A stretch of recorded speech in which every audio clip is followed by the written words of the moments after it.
De acuerdo a la emisión del día de hoy en ADN 40 Noticias de las 17 horas, un grupo de alumnos universitarios en Mérida, Yucatán, demandarán a la casa de estudios a la que pertenecen toda vez que la carrera que están cursando, en este caso licenciatura en odontología, no cuenta con el reconocimiento de validez oficial de estudios que expide la SEP.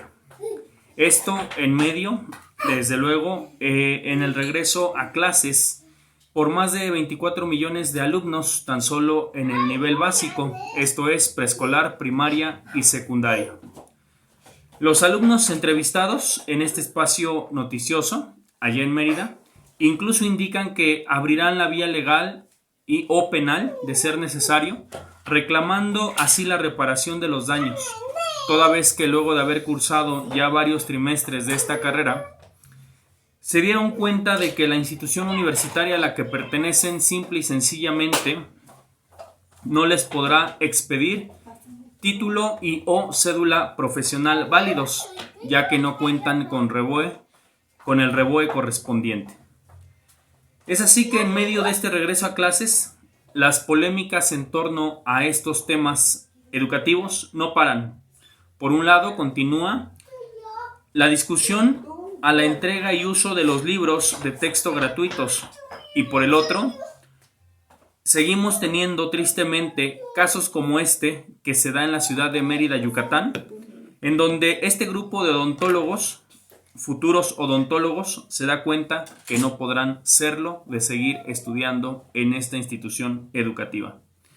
Como ya lo hemos dicho, este fenómeno no ha sido ajeno al pueblo evangélico protestante, en donde no son pocos los casos de escuelas, centros, institutos, universidades y seminarios que ofrecen estudios de grado, en este caso licenciatura en teología e incluso de posgrado, ya sea maestría o doctorado, sin contar con el REBOE por parte de la SEP. Es de resaltar que la abogada que representará a estos jóvenes afectados en Mérida, Yucatán, señala que esto podría tipificarse como un caso de fraude, toda vez que la institución educativa en donde cursan estos muchachos o donde cursaban la carrera en odontología no les dio la suficiente y necesaria información al respecto. En voz de esta misma jurista, resulta muy necesario e importante que toda institución sea completamente clara y transparente acerca de los programas de estudio que ofrece y si cuentan o no con el REBOE correspondiente. Así como ocurrió con el caso de Eusebio, que se hizo llamar después Aarón, su hijo Samuel y hoy en día su nieto Nazón Joaquín, de la Iglesia La Luz del Mundo y muchos casos más alrededor del orbe, entre ellos denominaciones desde luego también protestantes. No son pocas las iglesias donde una persona se autoproclama apóstol, doctor, etc. y pretende llevar a cabo toda una revolución espiritual. Resulta necesario, amigos y amigas, e indispensable, hermanos y hermanas en Cristo, que pongamos más atención en el testimonio viviente de aquella persona o personas que vamos a tomar como pastores o líderes espirituales.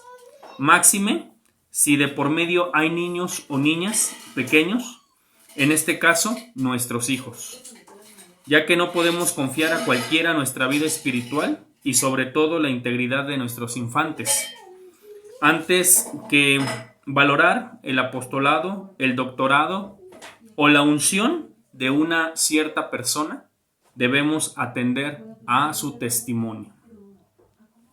Buenas noches, amigos y amigas, hermanos y hermanas en Cristo.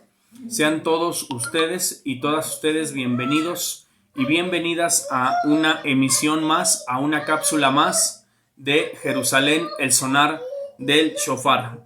Esta sería ya la tercera parte de la serie denominada La Biblia, serie que comenzamos a estudiar los primeros días de agosto Es la tercera en cuanto a seriación y es la cuarta en cuanto a emisión, ya que la semana pasada tuvimos una emisión especial denominada Revelación y Iluminación, así como Inspiración.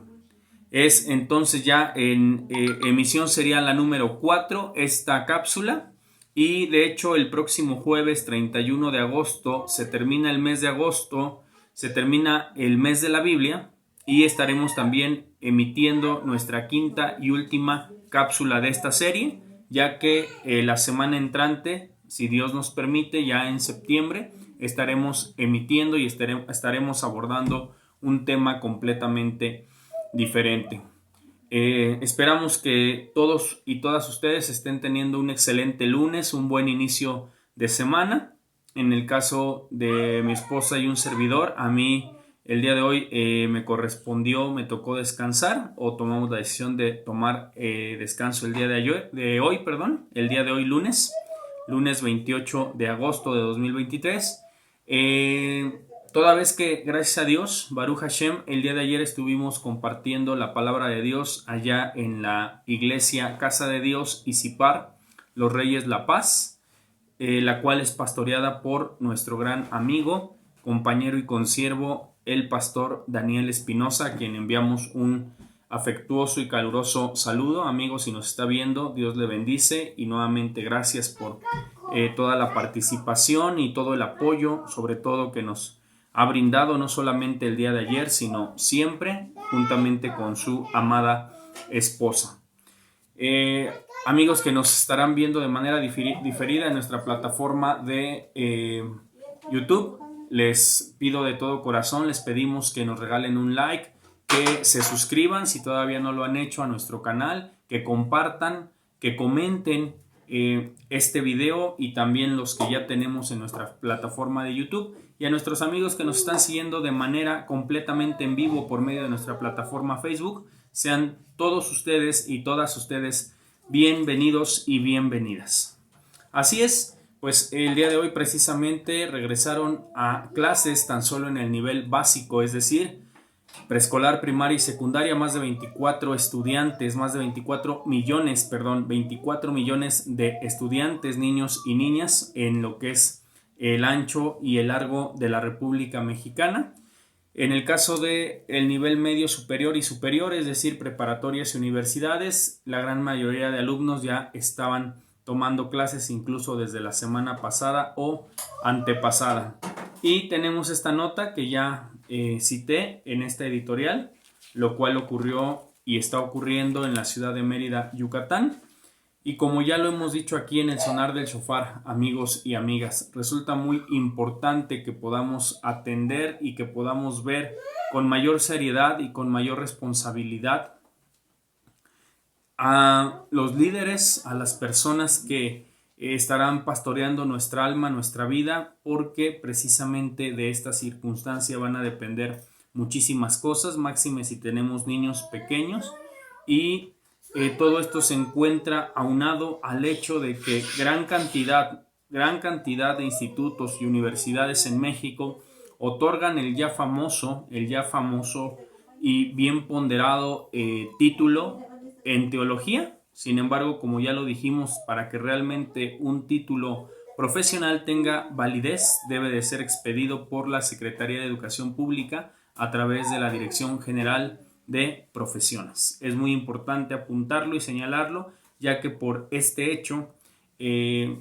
al ser omitido, una considerable cantidad de lobos vestidos de oveja han entrado al pueblo de Dios a causar toda clase y cualquier cantidad de estragos. Así que tengamos mucho cuidado con ello, amigos y amigas, hermanos y hermanas en Cristo.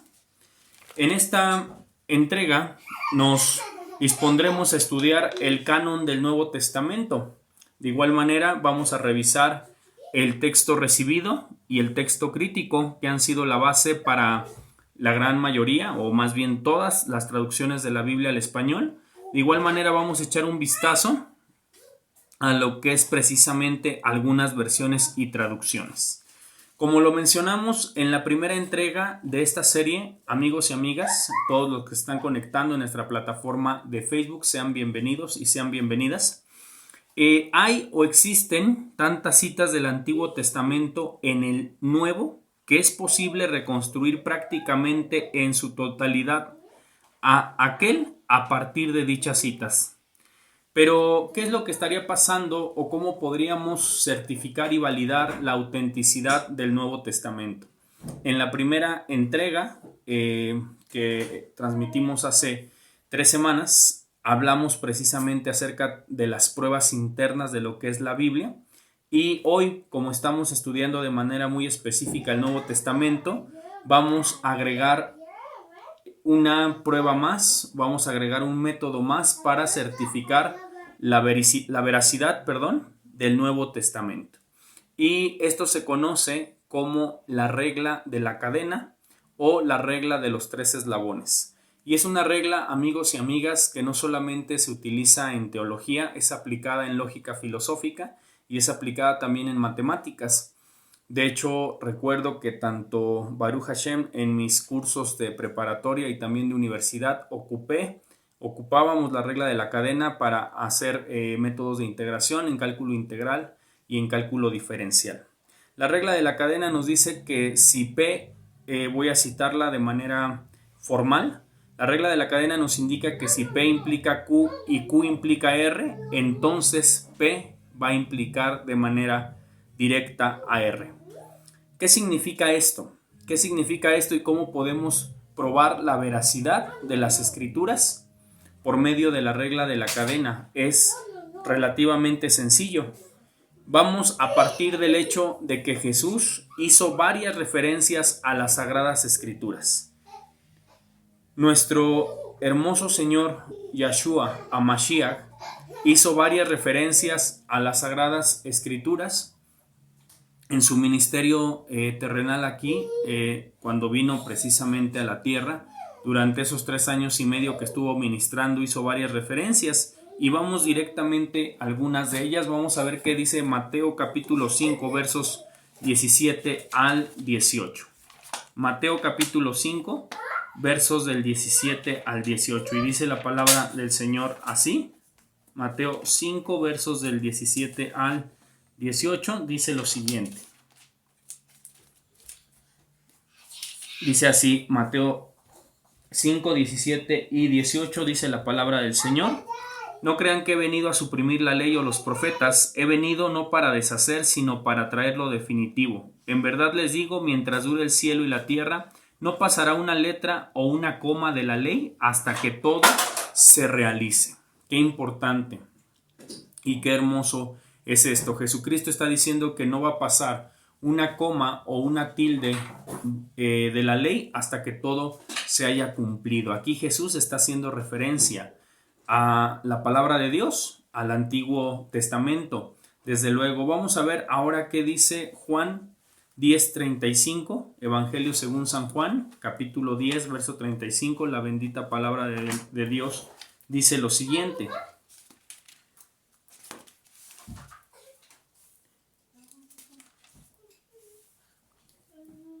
No se puede cambiar la escritura, y en ese lugar llama dioses a los que recibieron esta palabra de Dios. 36. Y yo que fui consagrado y enviado al mundo por el Padre, ¿estaré insultando a Dios al decir que soy el Hijo de Dios? Nuevamente, Jesús, Yahshua HaMashiach, está haciendo referencia, amigos y amigas, a lo que sería precisamente la veracidad de las Escrituras. Ahora vamos a ir a Mateo capítulo 19, versos del 4 al 5. Mateo capítulo 19, versos del 4 al 5, y dice así la palabra del Señor. 19, Mateo capítulo 19, versos del 4 al 5. Dice, Jesús respondió, ¿no han leído que el Creador al principio los hizo hombre y mujer y dijo, el hombre dejará a su padre y a su madre y se unirá a su mujer y serán los dos una sola carne? Esto es lo que nos dice Mateo 19, 4 y 5. Jesús está haciendo una clara referencia a lo que dice Génesis capítulo 2, versos del 24, si no me equivoco, en adelante, acerca de las instrucciones que Akadosh Baruj Hu dio acerca del matrimonio, indicando dónde tanto el hombre como la mujer dejarán a sus padres para formar su propio hogar. Es importante aquí retomar y decir que para que se pueda construir un matrimonio sano, duradero y un matrimonio correcto a la luz de la Biblia, no es recomendable, y Dios indica que no es lo adecuado vivir ni en la casa de los padres ni en la casa de los suegros. Es lo que está indicando aquí este pasaje, y Jesús está haciendo referencia a él. Vamos a ver qué dice ahora Lucas capítulo 24, versos del 25 al 27. Santo Evangelio según San Lucas, capítulo 24, versos del 25 al 27, y dice así. Entonces él, Jesús, les dijo: ¿Qué poco entienden ustedes y qué lentos son sus corazones para creer todo lo que anunciaron los profetas? ¿No tenía que ser así y que el Mesías padeciera para entrar en su gloria? Y les interpretó lo que decía de él en todas las escrituras, comenzando por Moisés y siguiendo por los profetas. Es cuando Jesús, recordemos el contexto, hermanos y hermanas, cuando Jesús le aparece a los discípulos que van de regreso a Emaús y que van tristes porque Yeshua HaMashiach había sido crucificado, y ellos pensaron que ya la resurrección no se iba a dar, y pensaron ellos que todo había sido pues una mentira. Jesús, ya resucitado prácticamente, él les aparece y les dice esto. Y vamos a terminar esta serie de citas de Jesús con Marcos 7:13. ¿Y qué es lo que nos dice el Evangelio según San Marcos, capítulo 7, verso 13? El Evangelio según San Marcos, capítulo 7, verso 13, dice de la siguiente manera: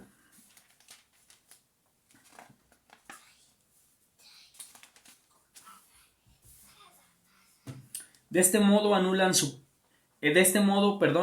la palabra de Dios con una tradición que se transmiten, pero que es de ustedes, y ustedes hacen además otras muchas cosas parecidas a esta. Recordemos el contexto, muchas de las prácticas, muchos de los usos y costumbres que tenían no solo los fariseos, sino también los saduceos, los celotas, los herodianos, que eran grupos políticos religiosos que vivieron en los tiempos de Jesús. Estos grupos realmente hacían muchas prácticas que no estaban en consonancia con la Biblia, y Jesús reprueba estas prácticas, indicando que solamente tenemos que atender a lo que la Biblia dice, y de hecho ya hablamos de ello en la entrega pasada cuando hablamos acerca de la sola escritura, que es una de las 5 solas que caracteriza al pueblo protestante, a la iglesia evangélica. Entonces, Jesús está haciendo estas referencias a la palabra de Dios, Jesús está haciendo estas referencias al Antiguo Testamento, y la regla de la cadena es muy sencilla. Jesús está citando y está indicando la veracidad de la Biblia. Jesús demostró, por decirlo así, porque realmente nuestro maestro no tenía que demostrarle nada a nadie, pero Jesús demostró ser lo que él decía ser y lo que él es. ¿Y quién es Jesús? Nada más y nada menos que el Hijo de Dios, que ahora está sentado a la diestra del Padre. Por lo tanto, si Jesús hizo referencias a las Escrituras diciendo que son autoridad, y Jesús demostró lo que dijo ser, por lo tanto las Escrituras son lo que Jesús indicó. Esta es la regla de la cadena o la regla de la implicación. Como ya lo comenté, amigos y amigas, es una regla que se ocupa no solo en teología, también en lógica filosófica y en matemáticas.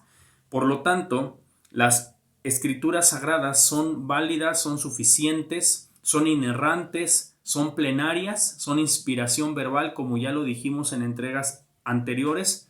Completamente todo esto es cierto en su totalidad, a nivel de palabra y letra. Es por eso que en el sonar del shofar insistimos precisamente en que el hebreo lo podamos estudiar al nivel de letra, porque cada letra que Dios dio, cada letra que Dios reveló, tiene una razón de ser, y la posición, el tiempo verbal, la conjugación, el modo y todas las categorías gramaticales tienen una razón de ser específica, exacta y además inequívoca en la Biblia. Ahora, como yo lo decía al principio de esta cápsula, ¿qué ocurre con el Nuevo Testamento?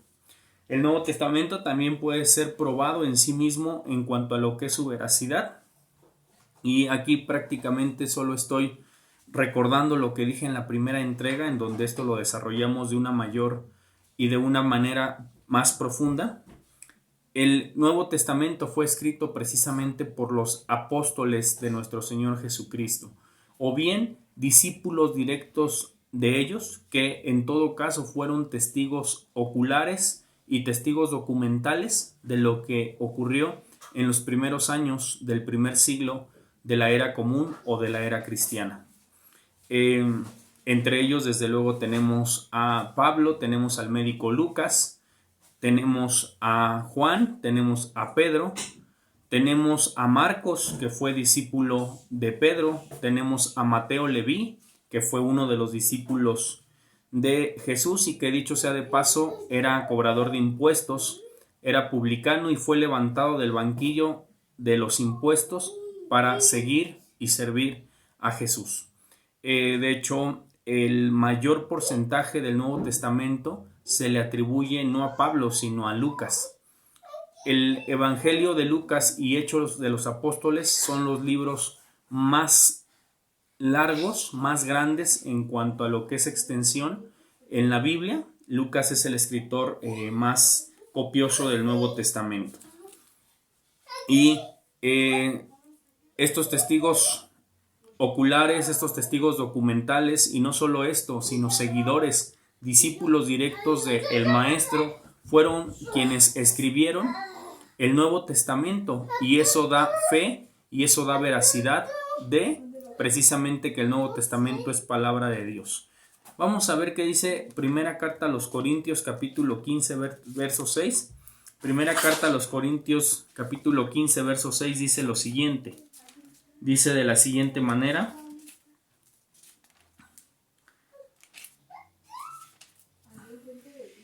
Primera de Corintios, capítulo 15, verso 6.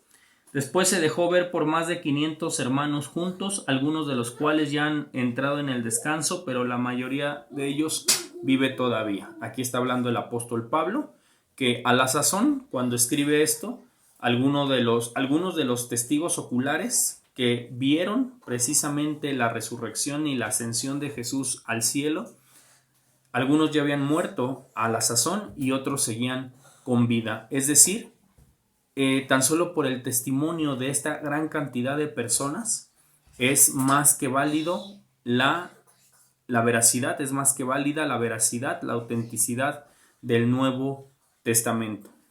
Y ¿qué dice también en Juan 16, capítulo 16, versos del 12 al 15?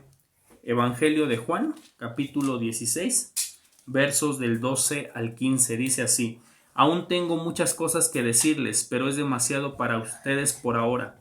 Y cuando venga Él, el Espíritu de la verdad, los guiará en todos los caminos de la verdad.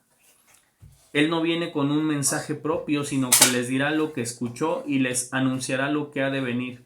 Tomará de lo mío para revelárselos a ustedes, y yo seré glorificado por Él. Todo lo que tiene el Padre es mío, por eso les he dicho que tomará de lo mío para revelárselos a ustedes.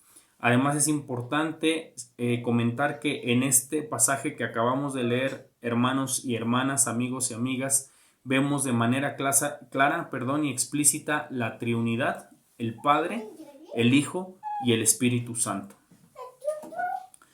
Lo cual, como ya lo dijimos, tanto la escuela antioqueña como la escuela alejandrina, que fueron los primeros centros de teología en la iglesia primitiva, convalidaron la doctrina de la Trinidad. Jesús no es un ser creado, no es el primero de la creación, ni es el arcángel Miguel, como lo enseña la iglesia mormona, la luz del mundo y los testigos de Jehová. Jesús es hijo de Dios, es uno y el mismo con Dios, comparte esencia y sustancia con Dios. Jesús es Dios mismo. En el principio el verbo era Dios y el verbo era con Dios, dice San Juan 1, capítulo 1, verso 1. ¿Qué dice Hebreos capítulo 2, versos 3 y 4? Vamos a leerlo. Hebreos capítulo 2, versos 3 y 4 dice lo siguiente. ¿Cómo pues escaparemos nosotros si despreciamos semejante salvación? El Señor mismo la proclamó primero y luego la confirmaron aquellos que le oyeron. Dios ha confirmado su testimonio con señales, prodigios y milagros de toda clase, sin hablar de los dones del Espíritu que reparte como Él quiere. La actividad, la presencia, la llenura del Espíritu Santo en el primer siglo de la era cristiana, en la iglesia primitiva, fue muy marcado. Los dones, los milagros, las experiencias que tuvieron todos estos hermanos. Recordemos que en Pentecostés había más de 120 personas reunidas en el aposento alto, y dice la Escritura en Hechos capítulo 2 que vino el Espíritu Santo repartido como lenguas de fuego, y cada uno empezó a hablar incluso en un idioma diferente, y que incluso Pablo se levantó lleno del Espíritu Santo y empezó a dar un discurso que convirtió a miles de personas en aquel tiempo. Esto también certifica, amigos y amigas, la validez del Nuevo Testamento. Y ¿qué dice Primera de Corintios 2:13?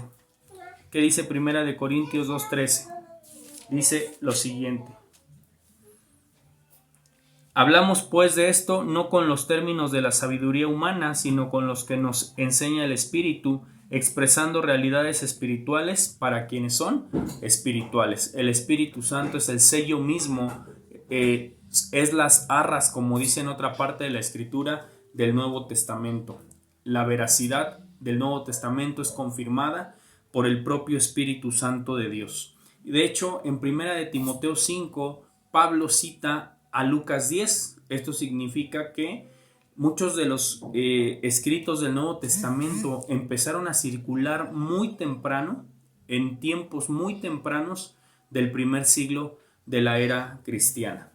¿Y dónde es o cuándo es el momento en que el Nuevo Testamento se canoniza y queda formalmente reconocido como el Nuevo Testamento? Esto ocurrió en el Concilio de Cartago, mejor conocido como Concilio III de Cartago. Fue un concilio, hermanos y hermanas, celebrado por obispos y padres de la iglesia primitiva, en donde se confirmaron los 27 libros del Nuevo Testamento, y con ello su canon quedó cerrado. Estos libros hoy día desde luego los conocemos, y los cuales previamente ya habían sido validados en el Sínodo de Hipona.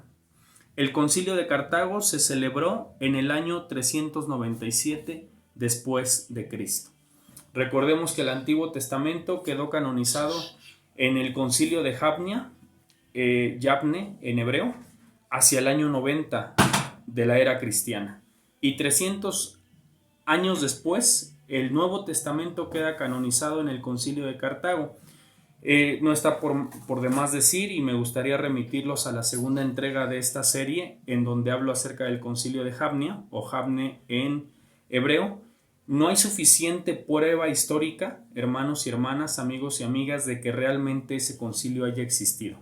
Lo que sí está validado es que precisamente los fariseos fueron quienes canonizaron el Antiguo Testamento por aquellas fechas, aunque, como ya también lo mencioné, desde el año 515 a.C., es decir, 600 años antes del Concilio de Jabne, ya el Nuevo Testamento estaba prácticamente canonizado por los judíos de aquel entonces. El Antiguo Testamento, prácticamente ya estaba cerrado desde el año 515 a.C., a excepción, como ya lo dije, en voz del historiador y filósofo español Mario Javier Sabán.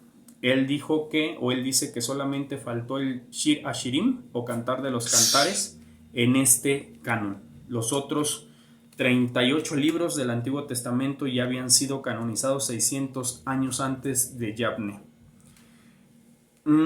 Vamos a hablar ahora, como ya lo dije, también del texto recibido y del texto crítico. De acuerdo a un artículo escrito por David Carvajal en el portal libroscristianos.com el 11 de febrero de 2021, nos dice lo siguiente acerca del Nuevo Testamento. Cito textualmente, dice así: no tenemos ninguna de las obras originales de Pablo, Mateo o Juan, que fueron escritas hacia la segunda mitad del siglo I de nuestra era. Lo que sí tenemos son manuscritos, copias hechas a mano en papiro o en piel. En muchos casos se trata solo de fragmentos que contienen algunas frases o algunos capítulos. En otros casos son libros completos y en pocos casos contienen la mayor parte del Nuevo Testamento. El manuscrito más antiguo data del año 130 después de Cristo. Continuó: los manuscritos son importantes porque nos permiten verificar la exactitud del texto. Aunque hay diferencias entre los manuscritos, se han encontrado que estas son intrascendentes, en su mayoría, pues se trata de la omisión o traslocación de las letras, errores de gramática, palabras similares y cambio de posición de palabras.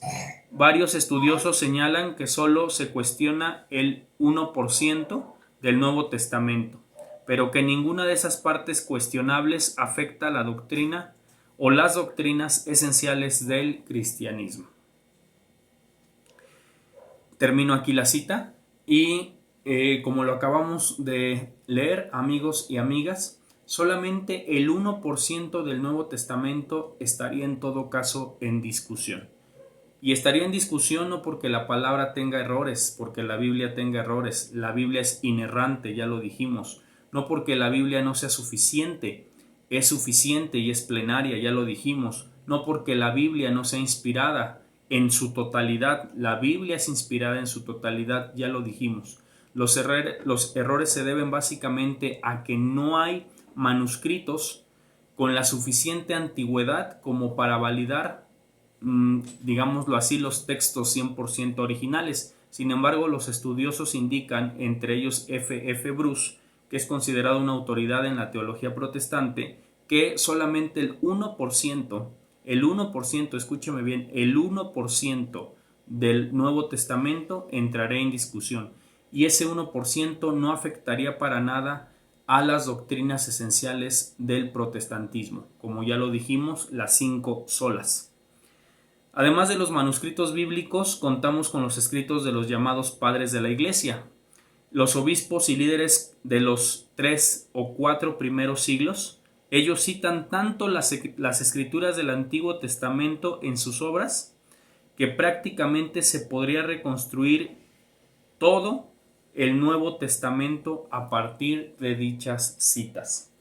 Los padres de la Iglesia, como Irineo, como Orígenes, como el propio Agustín de Hipona, todos estos padres de la Iglesia, que de hecho en la teología se estudian dentro de una materia que se llama patrística. Estos padres de la Iglesia, que fueron los primeros teólogos de nuestra era, ellos citan tanto el Nuevo Testamento que solo con sus citas, amigos y amigas, podríamos reconstruir prácticamente en su totalidad el Nuevo Testamento. El Textus Receptus o texto recibido en español,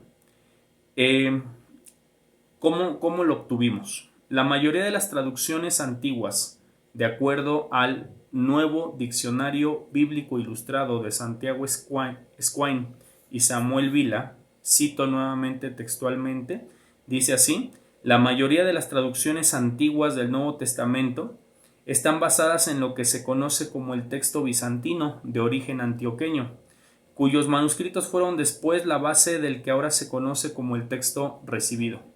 El texto bizantino o antioqueño fue usado en la traducción de la Peshitta siriaca en el año 150 después de Cristo, en la Vulgata latina antigua del año 157 después de Cristo. El texto bizantino antioqueño también es el que utilizaron la mayoría de los padres de la Iglesia en sus escritos. Erasmo de Róterdam publicó el Nuevo Testamento griego en 1516, basándose en 6 o 7 manuscritos griegos de la familia antioqueña. Esta obra le dio impulso a la Reforma y cambió dramáticamente la historia de la Iglesia. Le siguieron varias ediciones hasta el texto producido por los hermanos Elsevier en 1640. Estas ediciones se conocen como el texto recibido. La Reina Valera 60, la Biblia Peshitta, son algunas de las versiones de la Biblia en español que tienen como base en el Nuevo Testamento el texto recibido. El texto recibido, que es básicamente de origen antioqueño. El texto crítico, sigo citando lo que nos dice Samuel Vila y Santiago Esquine en su nuevo diccionario bíblico ilustrado. Tanto Westcott y Hort como Nestlé y Aland produjeron textos griegos del Nuevo Testamento basándose principalmente en el texto alejandrino de los códices sinaítico y vaticano, considerando que tienen una mayor autoridad por ser más antiguos. Estos códices se originaron en Alejandría, Egipto, y contienen una cantidad considerable de diferencias versus el texto bizantino, pero de igual manera existen muchas diferencias entre el Códice Vaticano y el Códice Sinaítico. De acuerdo con Hermann Hosky, hay 3035 diferencias en los evangelios. La traducción Reina Valera actualizada, la Biblia de las Américas, la nueva versión internacional y la nueva traducción viviente, amigos y amigas, toman como base el Nuevo Testamento griego de Nestlé Aland. Y ahorita vamos a ahondar un poquito más en las versiones y traducciones de la Biblia. Hasta aquí es importante saber que hay dos bases que utilizan los traductores para precisamente, y valga la redundancia, traducir el Nuevo Testamento. Una base es el texto receptus o texto recibido, que es de origen y manufactura antioqueña, y el otro es el texto crítico, que es de origen y manufacturas alejandrina. Como ya lo dije, las primeras dos escuelas o centros teológicos en la época de la iglesia primitiva fue, por un lado, la escuela antioqueña, que dicho sea de paso era una escuela que se apegaba mucho a la interpretación literal de la Biblia. Esto, de manera personal, pienso que es por su cercanía a Jerusalén, a las tierras donde Jesús vivió y a las tierras judías, y los judíos son demasiado literalistas, no estoy diciendo que sea malo, son demasiado textuales para interpretar la Biblia. La escuela alejandrina en Egipto, al estar más lejos de los centros judíos y más cerca de los centros helenísticos, nuevamente Grecia se hace presente, eran mucho más alegóricos. La interpretación alegórica tuvo su auge y tiene su impacto más fuerte en la escuela alejandrina. Estas dos escuelas de teología, estos dos pensamientos teológicos, de hecho produjeron textos que son base del Nuevo Testamento griego y que de allí se utilizan para las diferentes traducciones, en este caso al español. Y precisamente hablando de traducción, hay dos métodos de traducción. Por un lado, tenemos la traducción literal, conocida como traducción por equivalencia formal. Es una traducción en donde prácticamente se traduce palabra por palabra. Obviamente se tienen que hacer ajustes gramaticales, sintácticos, semánticos, filológicos para darle sentido al texto. Como ya lo dije, la Reina Valera 60, silencio Eliel, la Reina Valera 60 es una traducción de la Biblia que emplea el método de traducción literal. La traducción idiomática o idea por idea, llamada traducción por equivalencia dinámica o funcional. Aquí en este método de traducción se trata de comunicar las ideas de manera fiel a la intención original del autor, pensamiento por pensamiento. Con este método se logra un texto muy fluido, entendible y agradable, pero de hecho da lugar a que el traductor parafrasee y por lo tanto introduzca sus propias ideas. El método de traducción idea por idea, o traducción como se le llama idiomática, toma más en cuenta las ideas que las palabras al momento de hacer la traducción. La gran desventaja es que si no se conoce lo suficiente, no solo el idioma original, sino también los usos y costumbres del autor y las personas a las que fue dirigido ese texto, se corre el riesgo de que precisamente el traductor, como hay una cierta libertad en la traducción, empiece a meter ideas propias. Y es importante también decir que la nueva traducción viviente, la nueva versión internacional, la Biblia de las Américas, tienen como base la traducción idea por idea. Y me gustaría, antes de entrar de lleno, amigas y amigos, a lo que serían las versiones y las traducciones de la Biblia, me gustaría citar un ejemplo. Vamos a citar como ejemplo primera carta a Timoteo capítulo 3, verso 16. Primero lo voy a leer en la Biblia Latinoamérica, que es la que tengo aquí físicamente en mis manos. Y después también voy a leer cómo dicen otras 3 traducciones de la Biblia. Por cierto, todas las citas que he leído hasta el momento y prácticamente en todas las series recientes han sido en la Biblia Latinoamérica. ¿Qué dice la Biblia Latinoamérica capítulo 3 verso 16? Dice así: sin lugar a dudas es grande el ministerio de la bondad. Él se ha manifestado en la carne, rehabilitado por el Espíritu, ha sido presentado a los ángeles, proclamado a todas las naciones y creído en el mundo, ya fue elevado y glorificado. Está hablando aquí acerca del misterio de la encarnación, Dios hecho hombre. Así es como dice la Biblia Latinoamérica. ¿Cómo dice la Reina Valera 60? Dice: e indiscutiblemente grande es el misterio de la piedad, Dios fue manifestado en carne. ¿Cómo dice la Nueva Versión Internacional? No hay duda de que grande es el misterio de nuestra fe, Él se manifestó como hombre. Y la Nueva Traducción Viviente dice: sin duda alguna el gran misterio de nuestra fe es el siguiente: Cristo fue revelado en un cuerpo humano. ¿Qué tendríamos que resaltar aquí? ¿Qué tendríamos que resaltar aquí, amigos y amigas, hermanos y hermanas, si fuéramos críticos textuales, si fuéramos analistas de estas líneas de expresión oral, y en este caso escrita? En el caso de la Nueva Traducción Viviente, dice que Cristo fue revelado en un cuerpo humano. Cristo. No está diciendo que Dios. Cristo está siendo revelado en un cuerpo humano. Aquí se podría caer en el error de lo que muchos arrianistas dicen. El arrianismo sostiene básicamente que Cristo no es Dios. Hay muchas vertientes y muchas variantes del arrianismo, desde lo que enseñan los testigos de Jehová y la luz del mundo, que Jesucristo es el primer ser creado. Eso es una completa mentira. Desde que Jesucristo es el arcángel Miguel, como lo enseñan los mormones, también es una mentira. Jesucristo, ya lo dijimos y lo hemos enseñado, es uno con Dios, es Dios. Y aquí creo que comete un error la Nueva Traducción Viviente, porque solamente dice Cristo fue revelado en un cuerpo humano, y de hecho tendría que decir correctamente Dios fue revelado en carne, como lo dice la Reina Valera 60. La Nueva Versión Internacional solamente dice Él se manifestó como hombre. Si leemos el contexto del versículo, sabremos que Él se refiere a Dios, sabemos que Él se refiere a Dios. Sin embargo, si leyéramos solo este versículo, la palabra o el artículo Él dejaría muchas dudas. También en 1 de Timoteo capítulo 3 verso 16, en la Biblia Latinoamérica solamente dice Él.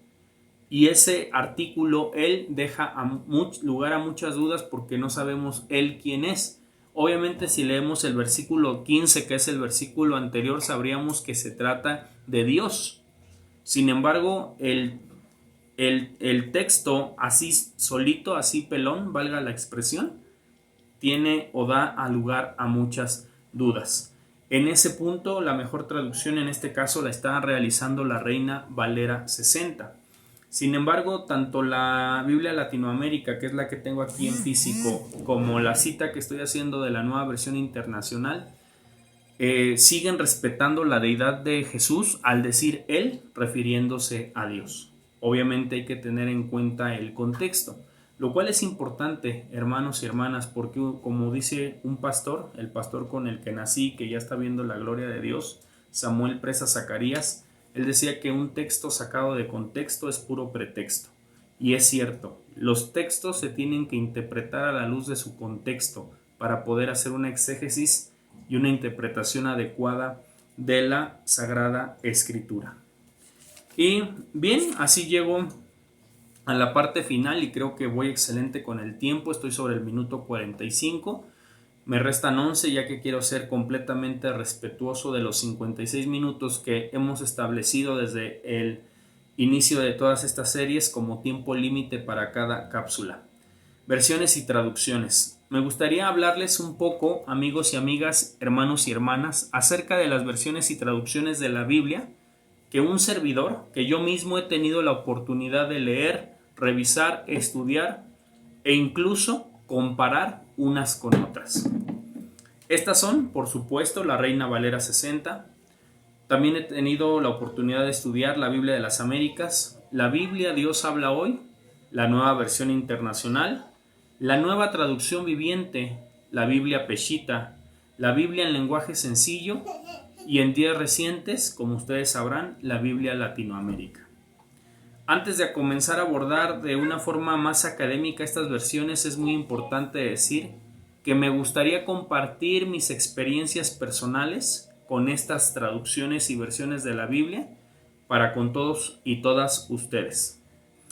Como es de esperarse desde mi nuevo nacimiento, la primera Biblia que tuve, que por cierto me regaló mi hermano Julián, quien también fue pastor y ya está viendo también el rostro de Dios, fue una Reina Valera 60, una Reina Valera muy bonita, de tapas de simipiel y cantos de cantos dorados. Esa Biblia me duró muchos años y me acuerdo que la cuidaba y la estudiaba mucho. Fue mi primera Biblia y yo creo que por ahí en casa de mis padres en algún lugar debe de estar todavía esa Biblia porque la cuidé muchísimo. Con esa Biblia comencé mis primeros años de estudio bíblico en el discipulado Preparándose para Servir, que fue mi primera escuela bíblica, mi primera formación teológica y doctrinal. Fue con el pastor Antonio Velázquez, a quien también saludo. Si me estás escuchando, amigo, te envío un gran abrazo y un saludo y muchas gracias por el apoyo que me brindaste en ese entonces, siendo yo un niño, era yo un niño de 10, 11 años de edad, amigos y amigas, y era la Reina Valera la que utilicé. Y es una Biblia, obviamente, una excelente traducción, aunque toma como base el texto recibido y es una traducción literal, es una joya no solamente de la teología, sino de la literatura misma. Por excelencia, la Biblia es el libro de los libros. Sin embargo, desde el punto de vista literario, la Reina Valera 60 ha competido literariamente contra el Quijote de Cervantes Saavedra. Ha competido contra estos libros porque es una joya realmente del español. Allá por el 2008, cuando Dios me dio la oportunidad de fundar y dirigir la escuela bíblica Apasionados por Jesús, tuve la experiencia de conocer y comenzar a trabajar con la Nueva Versión Internacional y la Dios habla hoy.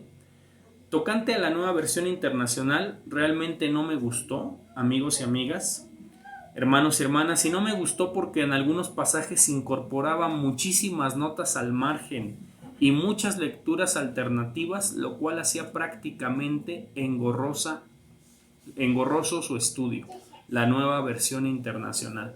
Además de que como tiene como base el texto crítico, y esto es algo que no mencioné y lo menciono ahorita, las Biblias que tienen como base el texto crítico no incorporan, omiten o quitan, cercenan muchos de los versículos de la Biblia.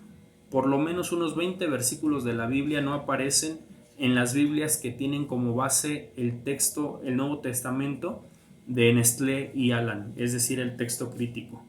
Este es el caso de la nueva versión internacional. Le faltan varios versículos porque, como lo dice en su prefacio la misma Biblia, en los manuscritos más antiguos no aparecen dichos versículos. Es lo que incorporan y es la justificación que dan para mochar, valga la expresión, estos versículos. Por lo tanto, la nueva versión internacional no me gustó y definitivamente no la recomiendo. Tocante a la Dios habla hoy, esta traducción la adquirí más que nada porque es un español que ofrece mucho más fluidez, que es más parecido al español que hablamos en México. Las conjugaciones de los verbos, vosotros, o más bien vosotros es una persona. Las conjugaciones dijisteis, esperasteis, y todas estas conjugaciones que corresponderían al vosotros no aparecen, son conjugadas en el ustedes. Llegaron, durmieron, dijeron, se fueron. Es el español que utiliza la Dios habla hoy. Es una Biblia que me gustó mucho, es una Biblia que me gustó estudiar y que en algún momento regalé. Bendito sea Dios, he regalado muchísimas Biblias. Yo espero que de igual manera me lleguen muchas Biblias, porque escrito está que sembramos lo que cosechamos. Entonces me van a llegar muchas Biblias. Y esta fue mi experiencia con Dios habla hoy y con nueva versión internacional. La nueva traducción viviente la estudié por ahí de 2018, cuando tuve la oportunidad de tomar un diplomado en ciencias bíblicas en la librería, si no mal recuerdo, en la librería Centro de Literatura Cristiana, que se encuentra ahí muy cerca del Metro Romero Rubio en la Ciudad de México. Y la nueva traducción viviente me parece a mí, en lo personal, de hecho es una de mis traducciones favoritas. Ahí en nuestra biblioteca personal, mi esposa y yo tenemos una nueva traducción viviente. Es una traducción bastante hermosa, aunque rigurosamente hablando sería más que nada una paráfrasis, porque la traducción se hizo primero al inglés. De los originales hebreo, arameo y griego se hizo al inglés, y después del inglés se hizo al español. Sería una traducción de traducción, pero eso no quita que sea una Biblia muy hermosa. Tiene bastantes notas también, pero a diferencia de la nueva versión internacional, la nueva traducción viviente es mucho más amigable, mucho más asequible, es más fluida y su lectura no se ve interrumpida por las notas al margen que incorpora. En tiempos más recientes, Baruch Hashem, tuve la oportunidad también de estudiar la Biblia Peshita juntamente con mi amada esposa Yasmín Barrera. Es una Biblia que nos gustó mucho. Esta Biblia, a diferencia de las otras que acabo de mencionar, es una Biblia que proviene directamente del siríaco o arameo. Es decir, cuando Rábula, obispo de Edesa, allá en el siglo II, pidió que se tradujera la Biblia al arameo, de allí del arameo se tradujo al español. Y lo que más me gusta de la Biblia Peshita, y por la cual lo recomiendo, es que es una Biblia antidepresión. Así como lo escuchan, es una Biblia antidepresión. ¿Y por qué lo digo? Porque pasajes que ponen a llorar al protestante promedio, en la mayoría de las veces, lo digo con mucho respeto, pero lo digo con firmeza. Por ejemplo, en Primero de Crónicas 4, me viene a la mente ahorita y lo recuerdo con mucha viveza. En Primero de Crónicas capítulo 4 aparece la historia de Jabes. Dice que Jabes fue el más ilustre de todos sus hermanos. Y la Reina Valera dice que Jabes tuvo ese nombre porque su mamá lo dio a luz con dolor.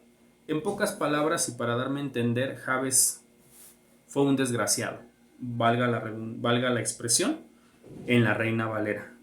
En la Biblia Peshita a mí me impacta lo que dice, porque para empezar no dice Jabes, le da otro nombre y el contexto de la historia es completamente distinto.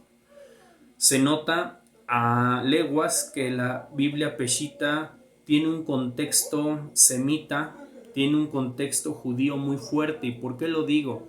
Porque los judíos pocas veces, amigos y amigas, hermanos y hermanas, los judíos pocas veces hablan de desgracias.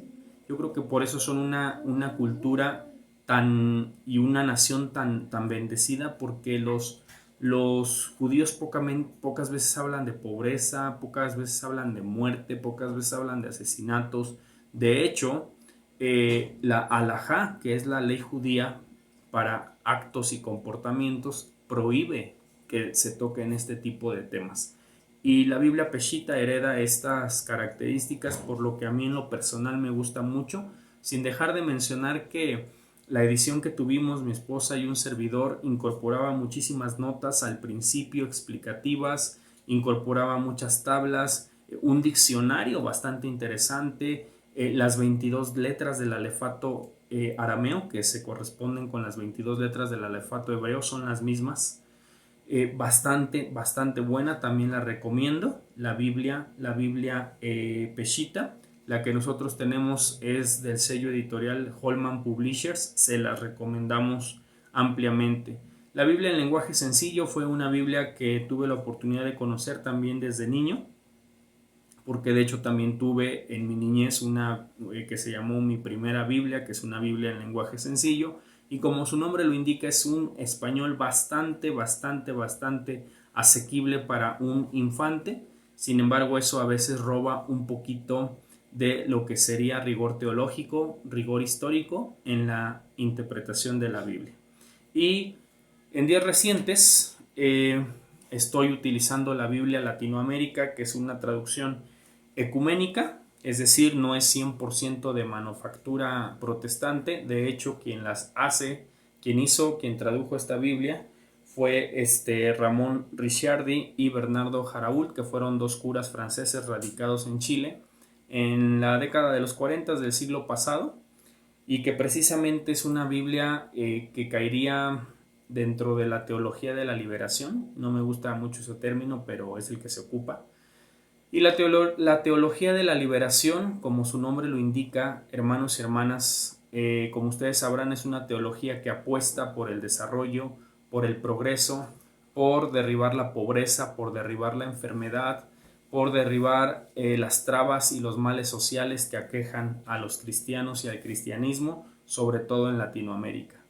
La Biblia Latinoamérica, que les estoy enseñando en este momento frente a mis cámaras, verde, edición pastoral, una hermosa, una belleza de Biblia.